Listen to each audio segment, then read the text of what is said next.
comes down to computers communicating. The information superhighway can be a confusing mix of on-ramps and off-ramps. Bitcoin is worthless artificial gold. Is it still rat poison? Probably rat poison squared. We need to get into the world of, okay, this is actually foundational technology. What the Internet of Money does is it creates a single network which can do a microtransaction to a gigatransaction. The Internet is going to be one of the major forces for reducing the role of government. The one thing that's missing, but that will soon be developed, is a reliable e-cash. All righty, gentlemen. Welcome back to another episode of Final Settlement. Today is Monday, June 16th. How are we doing, gentlemen? A little bit of volatility in these markets the past few days. I think we called it a few weeks ago. We're just going to be long volatility for a while now. Long chaos, long chaos. Yeah, so I'm going to pull up just the price chart here momentarily so we can take a look about, around what happened last week as some geopolitical turmoil kicked off at the end of last week, prompting Bitcoin to slide a bit all the way down to around 103. And, we've seen this story before. We've seen Bitcoin react in a volatile manner to geopolitical events, whether it's war, sanctions, COVID back in the day. But typically, Bitcoin recovers faster than other assets. So you can see we're already back over 107. And I'm going to pull up a chart from BlackRock as well, which shows some of this data. But as I'm pulling that up, any thoughts on the events of last week and how Bitcoin reacted, just being a 24/7, 365 market? I think when things really started kicking off, it was maybe 8 or 9 p.m. in the evening. So the rest of the markets were closed, and people react and express their views via Bitcoin typically. Yeah, I mean, it seems pretty resilient. I think the old adage that goes that, all news any news in a bear market, doesn't matter positive or negative, you're going to still see that trend downwards. And the same thing in a bull market, if you get negative news, you're going to, it doesn't really impact it materially. And it's pretty wild because I think this most recent escalation is probably the most serious given what's happening and a lot of the additional things that have come out since the first attacks. And it's pretty crazy to see it the resilience sitting at 107K this morning. So those are the initial thoughts. And it didn't even really drop that far in context, sort of in respect to some of these past events on the table here. I think it was at like 108, went down to 103. Like that's not, in the context of Bitcoin's volatility, that's not that aggressive of a move. But yeah, to your point, already sort of rebounded. But this is a great chart from BlackRock. I think we're going to update this.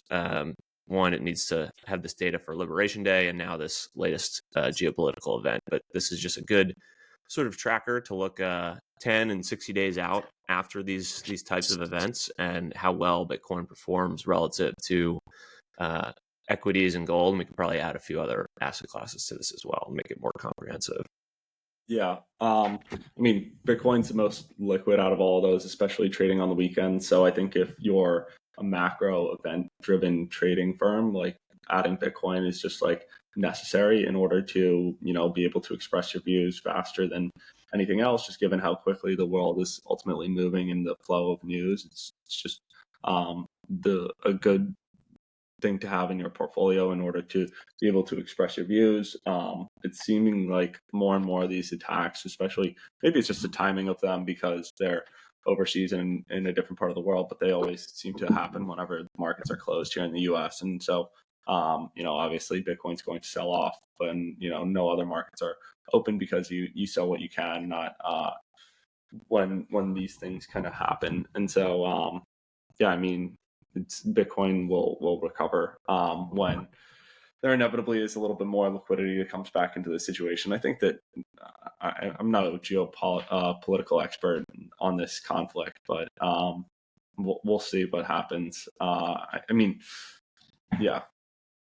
I think what's kind of bullish is, I mean, just bullish for the price is that it is going to sound crazy, but like what happened was kind of priced in already in the sense of this whole notion of going to a multipolar world from a unipolar world and trade starting to break down, and the dollar breaking down from the reserve currency, and how efficient commerce globally is going to like happen in the future.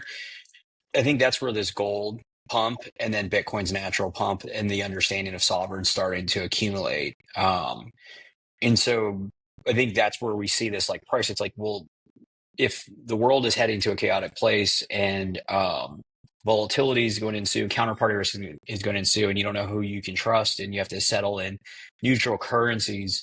Well, why would Bitcoin go down if this is already understood by enough sovereigns and enough individuals?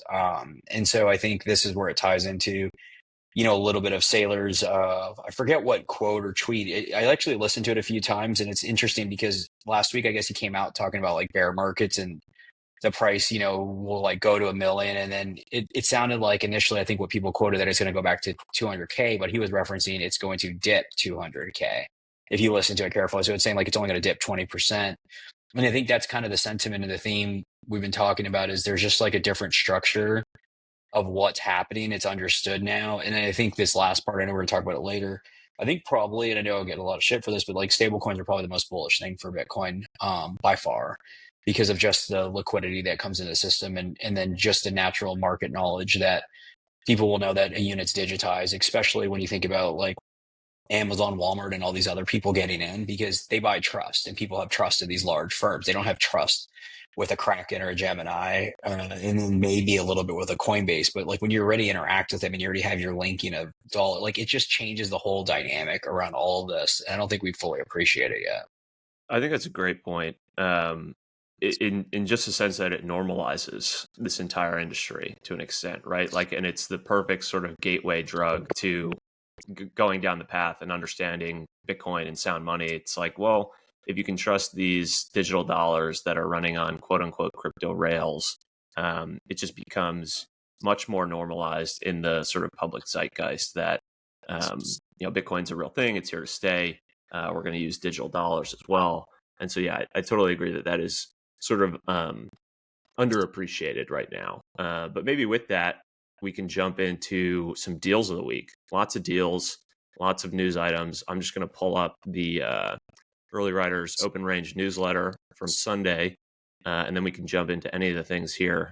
We had Stripe agreeing to acquire crypto wallet infrastructure provider Privy, undisclosed price. Coinbase unveiled their Coinbase One card, promising 4% Bitcoin back on every purchase. Now, there's some fine print on that one. Basically, you can only get the full 4% if you're holding all your assets on Coinbase, I think is the stipulation. And then it scales back to, I think, 2% if you're not holding your assets on Coinbase. But still a pretty compelling product. I think Gemini was first to market with a similar credit card offering Bitcoin rewards a few months ago, but would expect to see more of these types of products. People want to earn Bitcoin, and they're already spending a lot on credit cards and on credit in general. So it just makes sense. There's a lot of product market fit there. Coinbase also confirmed plans to introduce perpetual futures markets for U.S. traders. That's been something that they've wanted to do for a long time, but there was always sort of regulatory pushback on perps, and that's why they sort of predominantly existed offshore. Binance is sort of the main hub for those historically, as well as some sort of DEXs, decentralized platforms that allow people to access perps. Can we should we touch pick on anything. a few? Yeah, I think two initial comments on the Coinbase one. I think this was always going to happen, and I think I've had this sentiment for a while now that the existing Bitcoin companies that focus on these sectors, when the big boys finally came in here, were just going to completely crush market share and opportunity. Coinbase is a great example of their distribution, and then American Express being a blue chip. But not only that, from the cohort, if you think about it, the traditional person that's stacking sats with some of these like cards in the first 10 years of Bitcoin's history, are some of the segments you just naturally don't want. Very price averse. They're not really, spending a lot. They're not going in debt. They're holding BTC. And so American Express has that, from a cohort unit economics, and then Coinbase. And it's actually really interesting honeypot, or not honeypot, I'd say like monkey's paw, to get them to hold assets there, because Yep. you just basically vertically integrate that. I'll pause there. Curious your thoughts before, and then we could talk about the Privy deal, because I think that's super interesting as well. Yeah, Coinbase has packaged this in a very nice way. It's just like the card looks great, honestly, and most people are just going to use Coinbase because they have a good user interface, and so it just makes a ton of sense. Yeah, 4% is amazing when you hear it. Like it's great marketing because it is 2%, but you have to read into the fine print, and people just are like, screw it, 4, 2, whatever, I'm in.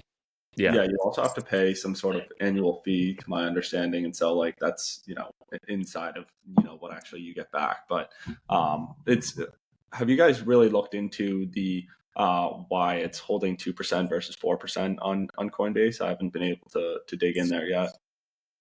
Well, I think it's just to get some amount of lock in to keep assets on the platform. That would be the thought. Well, yeah, because the idea is it's like I didn't look exactly, but basically there's a delta in that 2% spread that they pass back, that they're either they've run the numbers, or the bet is that they will getting close to those assets, holding like stablecoins, crypto, or BTC, you're going to trade it more, you're going to take loans out, and so you're effectively it's similar to like JP Morgan Chase. If you're going to give you a checking, you're going to give a credit card, you're going to monetize a relationship in multiple ways, is I believe the core angle there.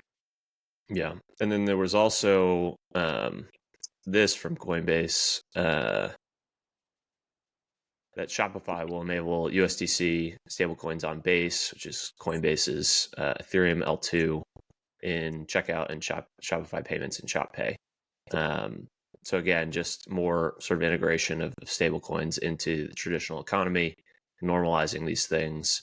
And then what was the other one we wanted to go to? Well, the previous. so Or yeah, go so ahead. maybe we could stay here, because I think this is a real good example. Again, going back to the credit card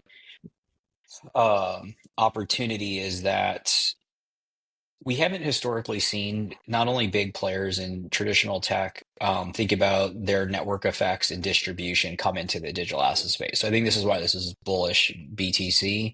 I think it's also bullish opportunities, because we naturally know, whether it's the Van X and Fidelities of the world, they're focused on Solana ETFs. And while they have a Bitcoin focus, it's just that you naturally know, when building a business, if you don't have a singular focus, i.e. Coinbase, you're going to miss a lot of things. And there's opportunity costs. And similar here, I think it's directionally the right move. And it's interesting that Shopify previously had purchased Shop. I think it's shop.com. And so Shop was an application that you could download. A lot of D2C consumers used it, or D2C like Merchants. merchants used it. And so you can basically aggregate all of your the things you were purchasing, and then you could see it, and you could go back in to see when they were shipping, and you could buy more. And so if you transition to the Privy news, it's interesting because it looks like Stripe is doing a similar play, where Stripe initially acquired the distribution mechanism for stablecoins with Bridge, and then they just recently purchased this wallet provider, Privy, which my understanding is they have infrastructure for other wallets to build in stablecoins and crypto assets. So you can see how they can build that kind of like full loop, where they can give other merchants the ability to embed digital wallets or stablecoins into their merchant application, and then pay through Stripe invoices backwards and forwards, and they have it in a singular app. So they may even launch their own app, as well as give this infrastructure to others.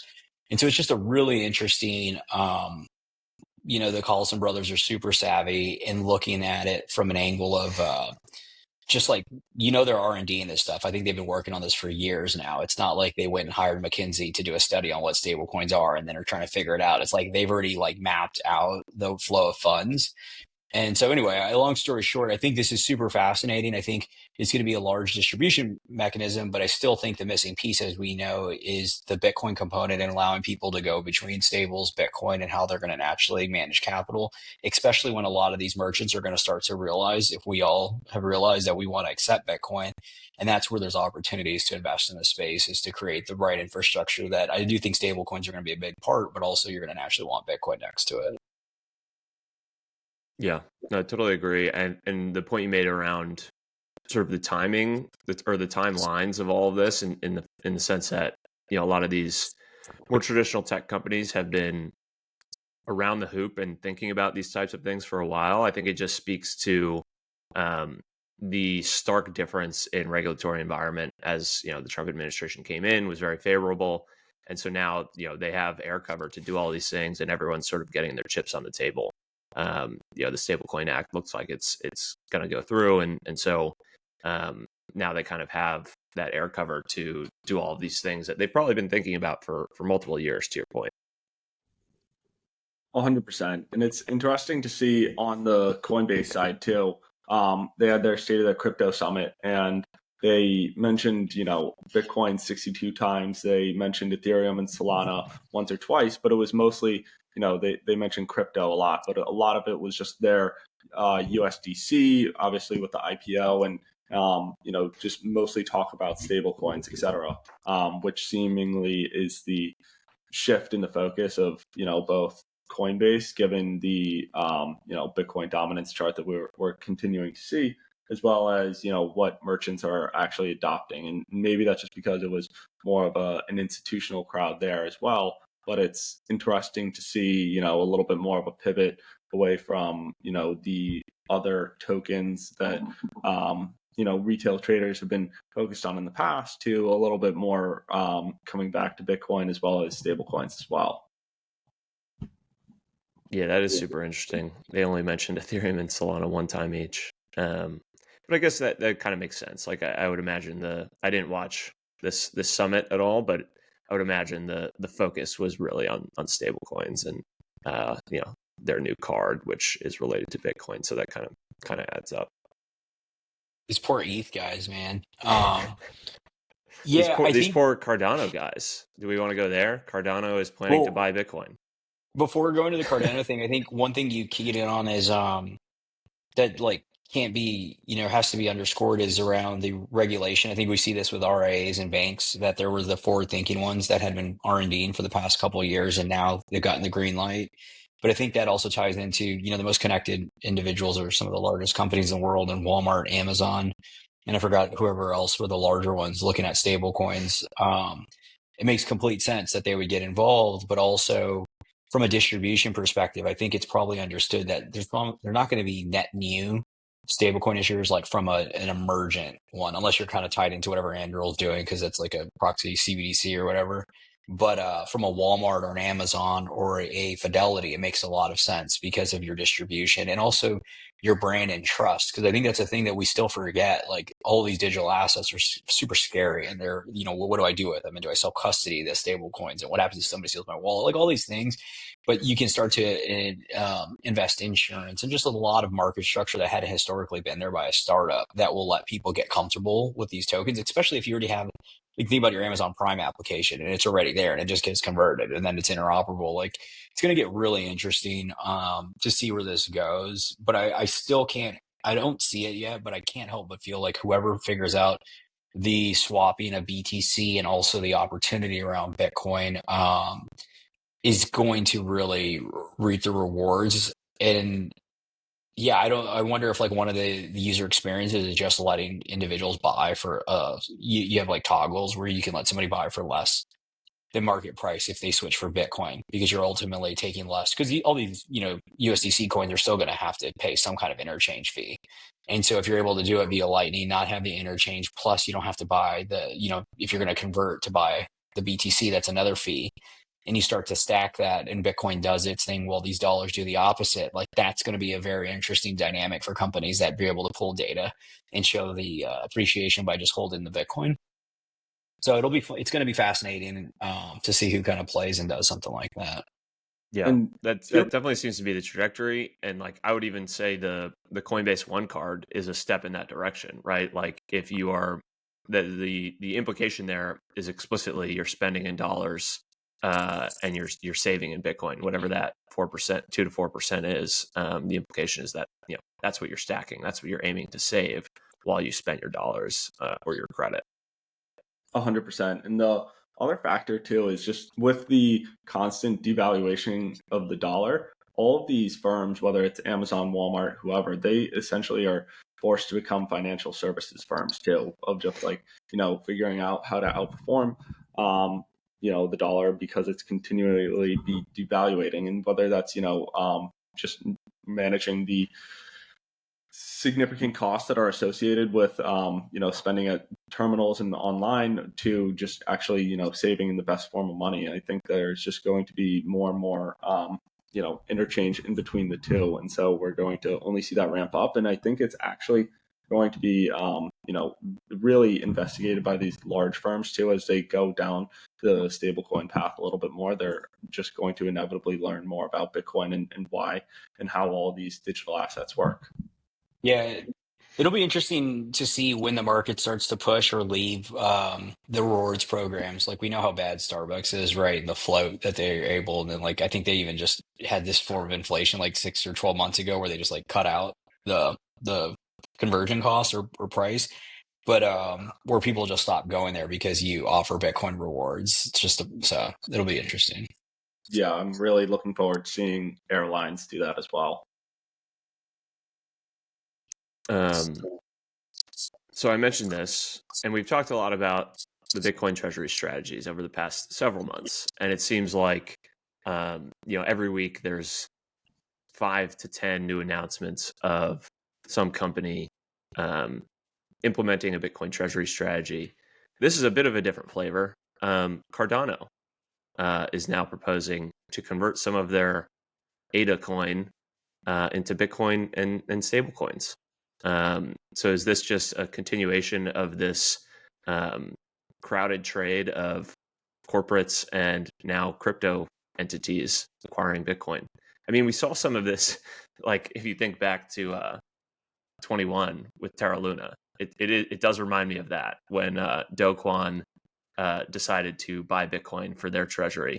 Now that was a little bit more overtly a scam, but Cardano has sort of just been languishing for years, and Charles Hoskinson, who's on the screen now, is arguably one of the greatest crypto scammers of all time. And so now he is also Bitcoin affinity scamming to some extent. Any thoughts? Yeah, I think that this is not necessarily something new. I mean, EOS did it very well back in 2017 of just, buying or selling a bunch of their token in order to buy Bitcoin. People have been doing this on their personal treasury for longer than since 2017 as well. I think a lot of these crypto people just inevitably price everything in Bitcoin, whether they admit it to, their community or not. And so they want more Bitcoin. And so inevitably, everybody is going to sell non-core assets, whether it's ADA or anything else, in order to acquire more Bitcoin in the long term. It should be the hurdle rate for every asset class, asset manager, whether personally or as a company. And so, we're just going to continue to see this both from ADA as well as, pretty much everyone else that there is. Yeah, I mean, it kind of reminds me of anybody that's like looked into Ethereum, tokenomics or whatever. There's always like these unnatural mechanisms to lock up Ethereum to create this like false sense of scarcity. There was like MakerDAO.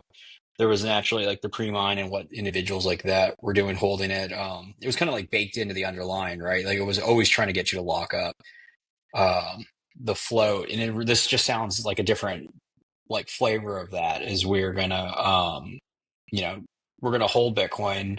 We're gonna hold Bitcoin, let the price appreciate, and then we're gonna buy more Cardano and just like take it off the market. And then naturally, the sad part is retail comes in, they see a price move, and they say, "Well, that looks like it has more opportunity than BTC," and they come in, and then it's just like this is basically the same game that's been happening for a very long time.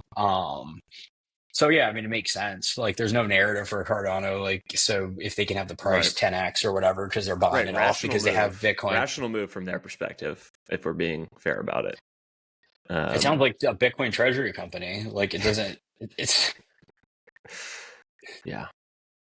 In other shitcoin news, we've got some movement on the Solana ETF front.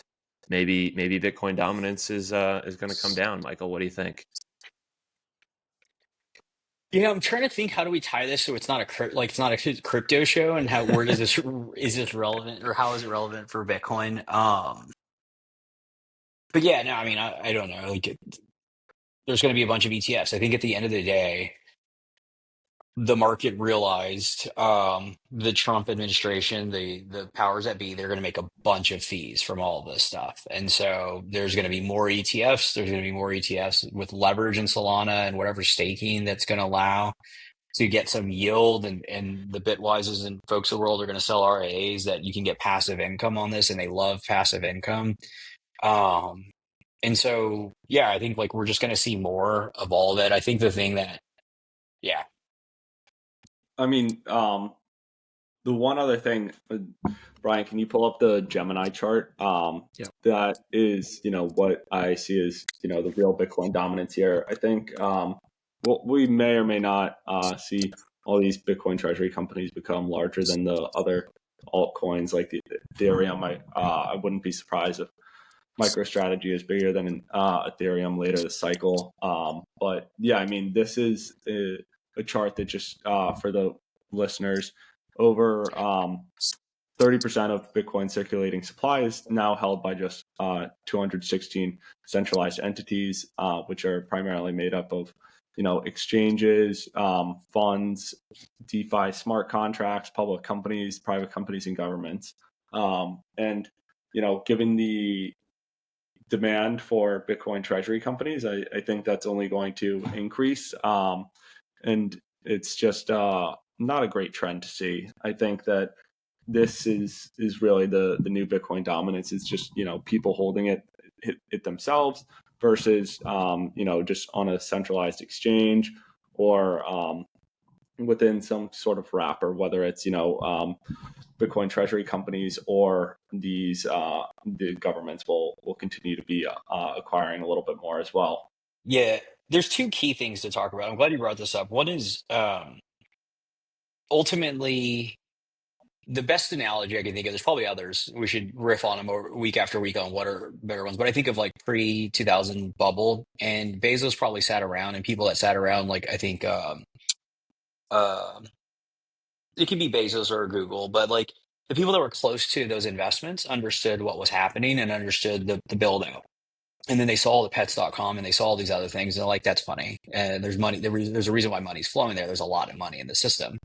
But there's no real signal. And I think about everything we're talking about here today and like the ETFs and the different things that people are going to chase. And it's very similar that at the end of the day, anybody listening to this, and we know that there's only 21 million of these things. And, Peter Thiel quote, if you want to make money, get closest to the money. You want to get closest to the BTC, whether it's like the payment rails or the underlying custodial infrastructure. And in the future, if you do that, you give yourself a really great chance to participate in the financial economy for the next hundreds of 1,000 years. Everything else is basically noise, and it's noise because there's so much money in the system. So nobody has any idea. So we chase the shiny star, like the shiny objects, and we talk about them, and it's good because it's a canary in the coal mine of the sentiment of the market and where it's going and the maturation, and that people are going to naturally, this is a gateway into them saying, oh, it was Bitcoin the whole time.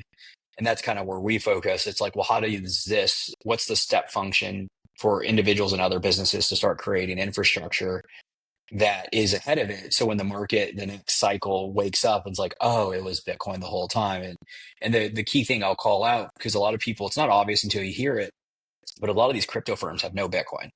Like maybe they don't hold it on their treasury, and they definitely aren't able to really absorb a lot of BTC capital because there's only so much floating around hedge funds and custodians of like these ETFs, and it all sits at Coinbase. So all these crypto firms just have to go further and further on the risk curve. They have to have more and more financial products to raise money. And similar to all these ETFs that come about from Bitwise and others, it's just like Bitwise, I think if you back into what they paid OpenSats for the grant, it was like they made like $1 million in revenue or something crazy for their ETF last year, net of fees. And these people just don't make any money around Bitcoin because they don't have any fundamental differentiation in the Bitcoin product outside of Coinbase. And so I think there's just it's just basically calling out like there's a very large opportunity, but a lot of these larger firms are going to miss it because they're chasing stable coins and crypto, and they'll look back and they'll be like, oh shit, how do we do it? And that's really the real opportunity is. Hey everyone, thanks again for tuning in to another episode of Final Settlement. We had a lively conversation this morning discussing all things Bitcoin corporate treasury strategies, with another one launching this morning, as well as just topical things happening in the markets, from the tariff deals by Trump to the strategies across different corporates and finances bringing in financial institutions, bringing in Bitcoin and digital assets into the fray. Quick word from Onramp. We last week, if you were paying attention, launched Onramp Trade, which is the on-ramp to on-ramp. It's the ability for listeners that may not be ready to start leveraging multi-institution, but want access to our best-in-class research, financial services, and team. They can now sign up for Onramp Trade and get no-cost trading all the way until October. As well, for those individuals, anybody in their friends and family network that they've been looking for a Bitcoin only solution to buy Bitcoin at some of the lowest costs in the industry, and that they feel comfortable and get that peace of mind that they're going to be taken care of as they purchase more Bitcoin, they can seamlessly transition to multi-institution custody. You can reach out to us at hello@onrampbitcoin.com or onrampbitcoin.com to sign up for Onramp Trade. It takes about 1 to 2 minutes to get fully onboarded and start buying Bitcoin, all the way to something that we also released last week, which is self-service onboarding. So for any individuals that have been listening to these podcasts and wanting to now feel the power under the hood of multi-institution custody, you can go to onrampbitcoin.com, sign up, and then set up a standard or private account. We'd love to work with you. If you have any questions, we have an updated FAQ page, but you can also just reach out to hello@onrampbitcoin.com or michael@onrampbitcoin.com, and we'll get you in touch with the right individual. Hope you enjoy the show, and please, if you don't forget to like and subscribe, it goes a long way in helping to get this content in front of more individuals. Talk to you later. Yeah. One thing I've been thinking about, curious to get your guys' thoughts, is as this sort of Bitcoin treasury company trade continues to play out, like one thing I've been thinking about is consolidation. So like if MicroStrategy would ever buy up smaller Bitcoin treasury strategies, if they're trading at an MNAV of 1 or less, and then even more interestingly, like if you think about 5-10 years from now, and a Google or Apple or even a sovereign government wants to acquire a lot of Bitcoin, the best way to do it might be to acquire a Bitcoin treasury company, so that you're not, just buying on market, 50,000 to 100,000 Bitcoin. If you can just buy a corporate entity that holds Bitcoin. Curious how you think that plays out in terms of just consolidation, and then these vehicles being basically a quasi form of like OTC deal for someone to acquire a large amount of Bitcoin. I mean, the first part is, it kind of goes into how I've thought about the early rider stuff, is at a certain point, a company that generates profits in Bitcoin doesn't sell for anything other than Bitcoin. Because why would you sell for dollars? Like if you're already making the Bitcoin, you're the Bitcoin printer. And so you're going to convert it either way. So I think that naturally applies on my first listen of like, if you already hold 85 billion in BTC and you expect it to be whatever, so what's the multiple you're going to sell it for? So you're probably going to have to buy it for much more than the Bitcoin, not less, especially if you already have like accumulated that, because you're probably going to do the analysis of like, well, what would it cost me to go do that? It's not the spot price, it's whatever the reflexivity. That's my thought on there. What I think, like on this whole treasury thing, I think we're like at a race. It makes complete sense. I've had a lot of time to think about like the state of like inside money and outside money, and there's a lot of black money that's like exited. It's not a shock. Without getting conspiratorial, like in 1999, I think, or 2000, there was like $2 trillion, 2.3 trillion that was publicly missing. And now I think there's like 20 trillion, and we have, wars and all this stuff. And it's like money just goes. It just goes, and where it goes, it's a topic for an offline podcast. But point being is, it makes complete sense that like if you could take delivery of this, you can be self-sovereign, you can figure out how to like leverage multi-institution, you can do all these different things, or you can corral the capital into the capital markets and consolidate it with one custodian. This was going to naturally proliferate and it was going to be encouraged because it just keeps everything nice and tidy. And so I think it's going to be a race, kind of a convergence of like if these can stay up long enough to accumulate more and more BTC. And then what happens if people like something bad happens and they kind of deleverage because people wake up and then they realize it, or if they can continue to accumulate more. It's going to be very interesting because we're only at 107,000 and it's already like we're seeing this concentration and it's only going to increase. The optimistic view is that like everyone that gets some kind of exposure to this asset class, they naturally have to understand it because it's their money and that's what people have to do with their money is understand it. So if somebody bought, they're worth, let's just say 100K and they bought $1,000 of, at Metaplanet and then now it's 50,000 or it's 50% of their net worth. Well, that wouldn't be, it's illogical to be like, they wouldn't understand why it went up. Right? They go do some diligence. Like what is Metaplanet buying? And then like, what is this thing? And it's like, oh, I can own it. And then like you start to see counterparty risk and you see like different states and sovereigns fail and you see them get bombed. And you see all these things and maybe it gets seized and you're like, oh, maybe I want the underlying. So that's like, I think the positive case that people will wake up before there's too much, but I do see like how there could be an event horizon where there's like too much concentration and I don't know if it's an existential problem, but there is a very big problem there. And what's scary is that it's very easy for people to buy this in their brokerage because that's how their mental models of the world is. So yeah, like the concentration's real. Yeah, I think that even if MNAV goes below 1, I think many of these companies will be slow to be accepting that they're willing to sell at those prices because they're going to be like, okay, well, I acquired this much Bitcoin over the past 12 months, 24 months, whatever it may be. And I could do that again once MNAV eventually goes above 1. We'll see if that ends up happening or not.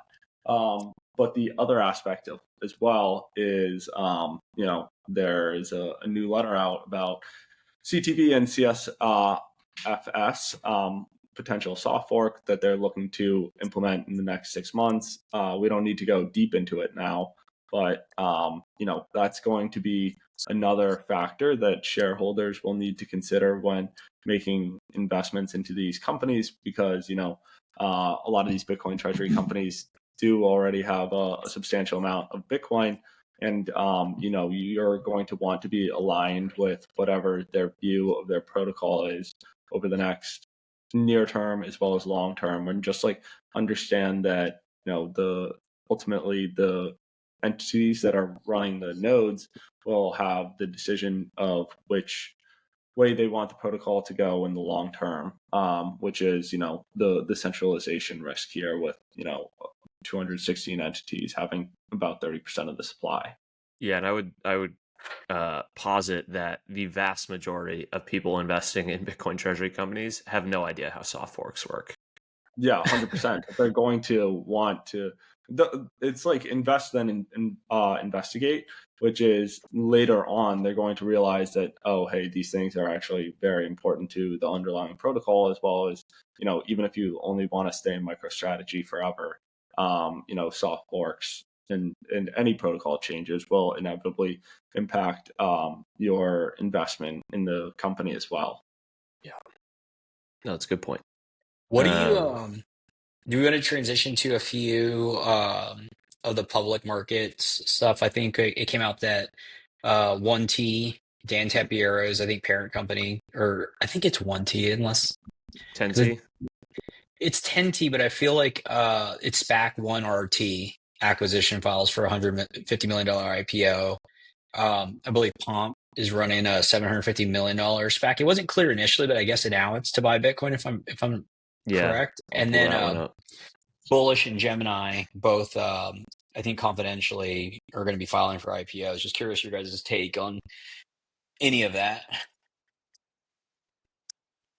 Yeah, I mean it's the trend. You find a SPAC, you get a blank check company, you buy Bitcoin. That is the trade right now. So expect to see more of this. Yeah, definitely not seeing the end of it for right now. With Gemini, there's just so much demand for actual operating companies as well, and so I don't think any of their financials are public, or I haven't seen much floating around on that yet. But it would be interesting to see if they're going to, go the Coinbase strategy of owning a little bit of Bitcoin and just running their operating company, or if they're going to, just be looking to play the Bitcoin Treasury game on a larger scale. But I think that more than that, you're just going to see a ton of M&A of, Privy, I'd never heard of prior to the Stripe acquisition. And I think that right now the market is about as frothy as it can be when it comes to acquiring other, crypto infrastructure providers. Oh, be careful there. It is definitely not as frothy as it could be. We are like, I think maybe second inning of froth. But I hear you. I think there's two really positive takes for Bitcoin in this. One is naturally when like companies IPO, early founders or operators get liquidity, and then they generally reinvest it into the market, whether it's venture or building businesses. And I think a lot of these companies, these people aren't dumb, and they're going to get liquidity on their shares, and that's going to be a natural demand for Bitcoin because they just had years to do the work. But the other side of it is I think like we have to re-anchor, because there's a lot of noise out here and a lot of shiny objects, that Bitcoin just is the best tool, right? Like it's the best tool from an interoperability perspective. It's the best tool from a censorship perspective, or not censorship resistant. Best tool from finite scarcity. And so over time, if that's true, then the market naturally will adopt it and it'll infuse it in all its products and services. And so these individuals, some of them will come out really understanding that, and they'll build some of these world-class businesses, and they'll understand scale that historically hasn't been there. So again, it's a huge opportunity. I think of when we see these things, there's like this notion of cloning. You want to look at what works and then just like slightly iterate it to make it work on your benefit and add additional features. And so, yeah, this is another one, I guess. Justin Sun going public. This is like the perfect sign of I don't even know. It's not nepotism, but whatever the political version of nepotism would be. Justin Sun, I think it came out that he wasn't going to get investigated. I think it was the SEC, or maybe it was the DOJ. That got paused, and now he's going public here. His shares will probably command a pretty high multiple, and some of those funds will go back into the administration. This is just how things have always worked, and so you can kind of see this happen in real time because we're following this industry. Yeah, and Eric Trump expected to join the new leadership team of Tron Inc. If you had that on your bingo card for this cycle, congratulations. Can we find out in real time if Saylor really is joining Pakistan's board of advisors? I will pull it up. We can look in the comments. I think people were questioning this. So just for those unaware, there was a headline this morning that Saylor was appointed the official Bitcoin advisor to the government of Pakistan. It sounds like representatives of the Crypto Council of Pakistan are denying the report. So I'm going to go ahead and say this is probably not real, but wouldn't surprise me at this point. Yeah, no one seems to know. There was another interesting capital raise. It caught my eye because we had launched around the same time, and they just recently raised like about $30 million. It was a firm called Turnkey, and it's with a Q. I don't fully understand their model, but my base understanding is that they're infrastructure for companies and wallets, but they kind of obfuscate private keys. So they're able to just think of a lot of, I don't want to say sophisticated because it's not the best word, but they create other ways to let people manage like crypto assets and stable coins without having to write down C phrases and mnemonic phrases. And one take would be that that's what's needed in market structure is like, people don't want to know and write down these things. I don't know if I would go in that direction because I do think that there's something very valuable. I think it came out this past week. I don't know if it was the SEC that came publicly said, private keys and self-custody is a sovereign right of U.S. citizens. And so similar to gold, and what makes a system work is you do need the ability to self-custody, and you do need the ability to always take delivery of your capital. So I think obfuscating that is the wrong move.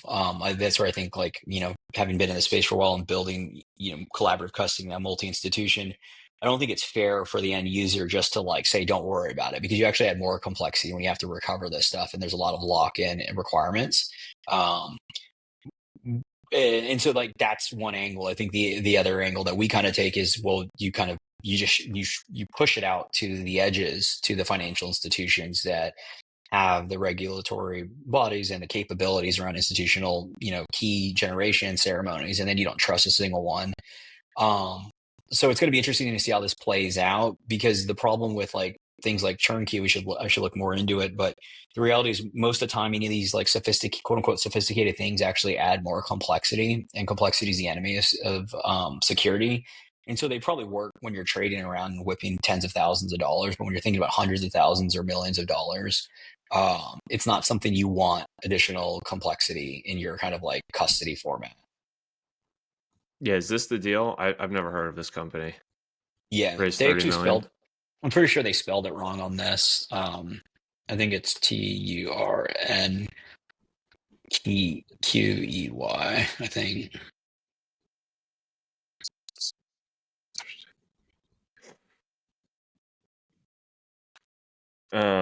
Maybe a slight pivot towards some macro data. Liam, you shared this one in the chat. Just unemployment rates. I'll pull this up for recent graduates versus other groups. Thoughts on this? Yeah, this one was really interesting to me. So this is for those listening, recent college graduates aged 22 to 27, all college graduates, young workers aged 22 to 27, and all workers. So recent college graduates age 22 to 27 has historically been below all workers. They just are more demanded for work just because of their credentials and what they've done in the past. While young workers aged 22 to 27 have just been slightly less demanded, without a college degree. What we've seen recently is that now young workers recent college graduates between 22 and 27 have actually ticked up above the line of all workers, which is, meaning that there's less demand for recent college graduates than there has been historically. And I think that's kind of a factor of two things. One is, it can be some macro data in there of just like companies being slower to hire, but I think it's also just, happened around 2022, which was, the invention of ChatGPT, and when all these AI tools started to get more efficient. And so a lot of these companies are very slow to lay off existing workers, but they will replace jobs before they actually have to hire them, just because they're better and more efficient tools. And anything that goes from, making a law firm more efficient by being able to use these in order to, draft memos, create and read very dense documents faster, to everything else that's required within the workflow of pretty much any company. I think that this is something that we've talked about for a very long time, of just like the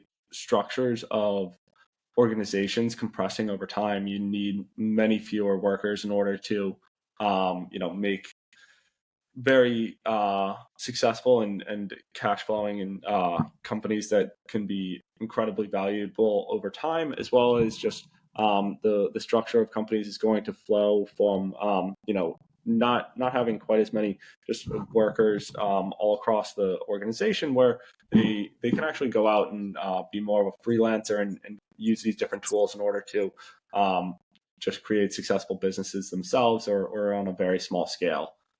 So this is something that's really interesting to watch, and we'll continue to keep an eye on it.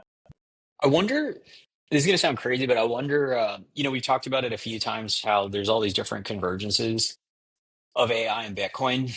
And I wonder if this is like, the closest analogy I was thinking of when you were talking is like in prison cigarettes. And the reason I say it is like, you go to prison, right? I've never been, but you understand, like you see it in the movies where that like, all sorts of commodities start to proliferate, and like cigarettes are the thing. It's like that's the store of value because of the coincidence of wants, and that multiple people want it and they don't even have to smoke, but you like trade and you have it. And I wonder if this world of deflation and naturally like people being laid off or seeing the writing on the wall, like think if you're a middle management or at a consulting firm and you have some foresight and you only have 2 years to be commanding this 150 to 200,000 and you save like 250K.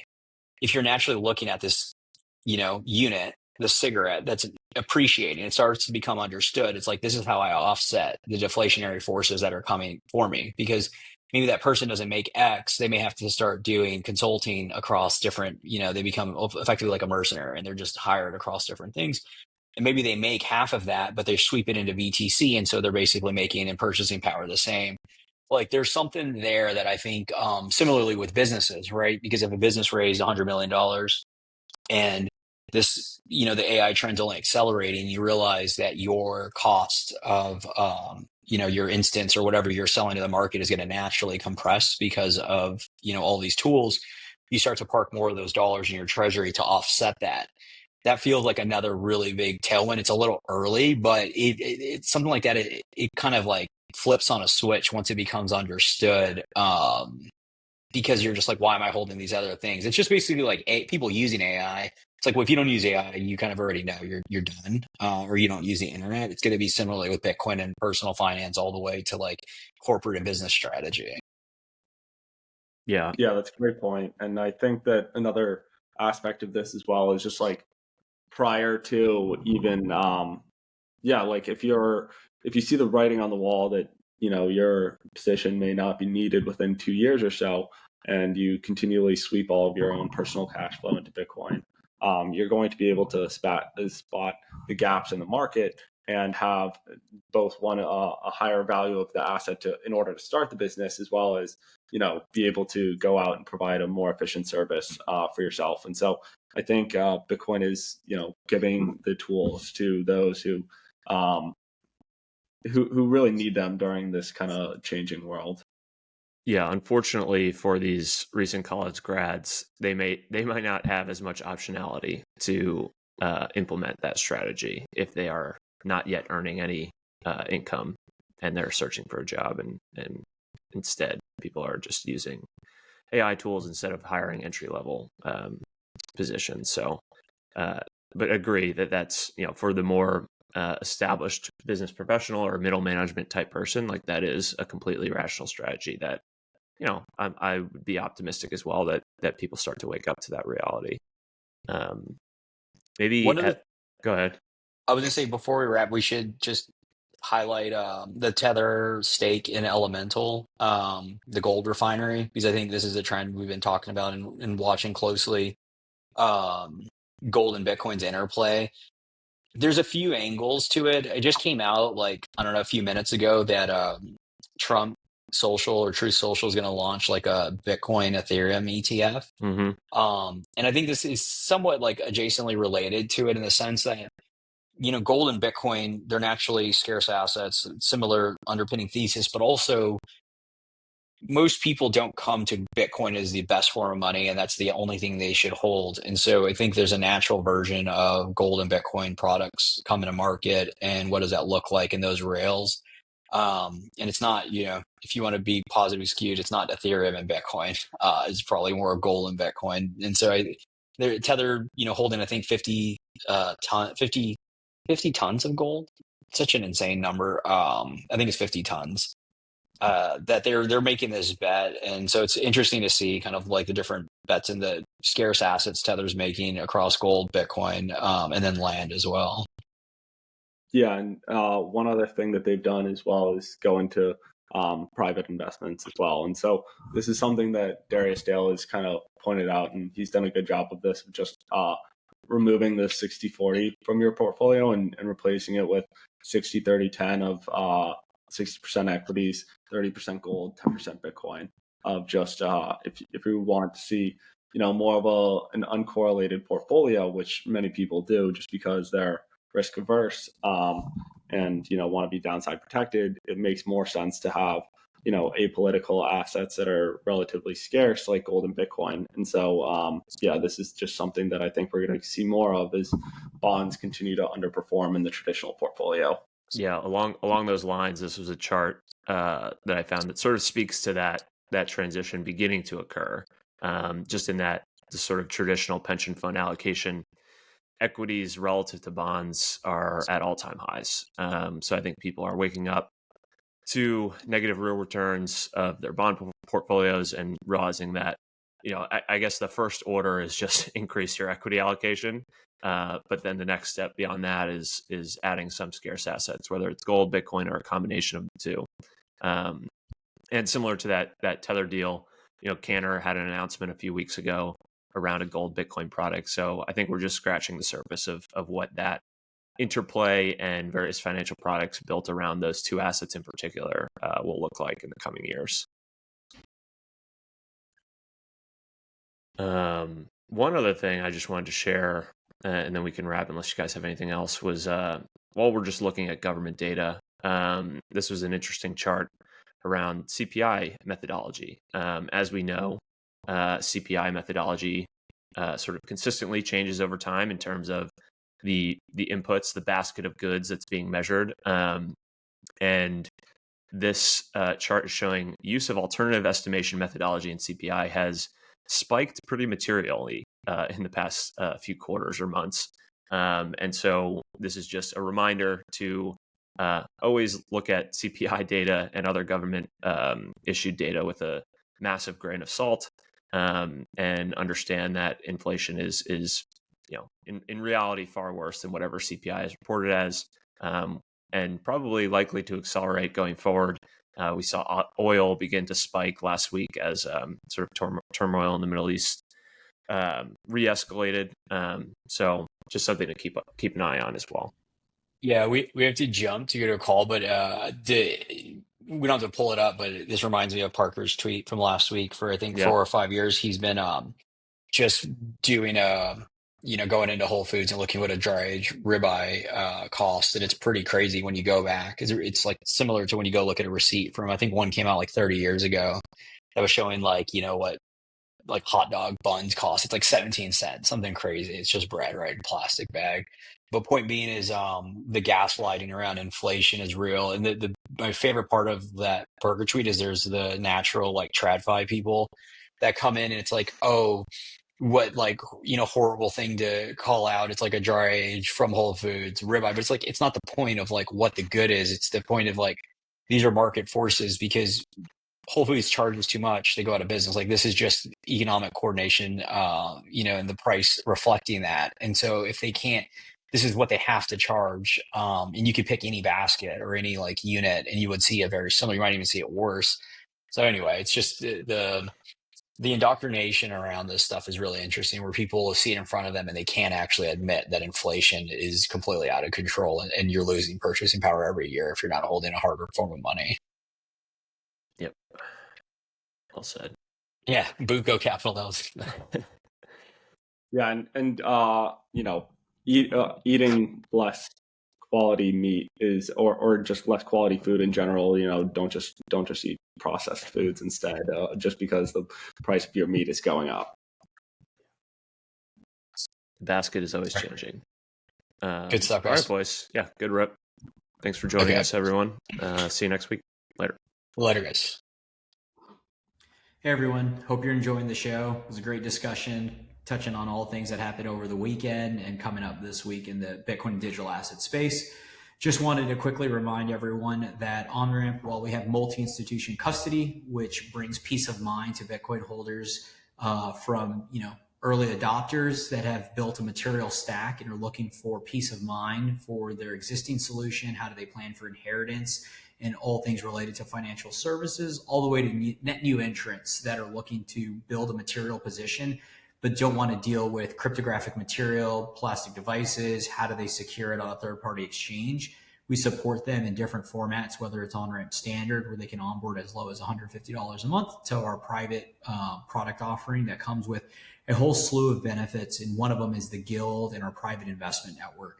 We've seen a lot of demand for that recently. We talk with individuals across the world, frankly, And there's a common theme coming across that there's business professionals that have either built a position or starting to, a material one, and they ultimately want to get access to private equity in the space. They want access to the best minds in the space, and they're trying to figure out what's their next move, whether co-founding, operating a business, or just getting a seat at the table from an advisory perspective. If you're interested in any of those things, I would encourage you to reach out. Michael at onrampbitcoin.com. And again, if you may not necessarily want to talk to anybody, but you feel comfortable with our solution, you're ready to go, you can go to onrampbitcoin.com and go through our self-service process. I hope you enjoy the rest of the show. Thanks for listening to this week's episode of the show. If you found the information valuable, please share the episode with a friend or leave a rating on your favorite podcast app. All the links we discussed in today's show will be in the show notes inside your podcast app. Before we finish, a quick reminder that Onramp Media is for informational and entertainment purposes only, and nothing should be construed as investment or legal advice. Regardless of where you are on your Bitcoin journey, we'd love to hear from you. Visit onrampbitcoin.com/contact to schedule a consultation with one of our private client advisors.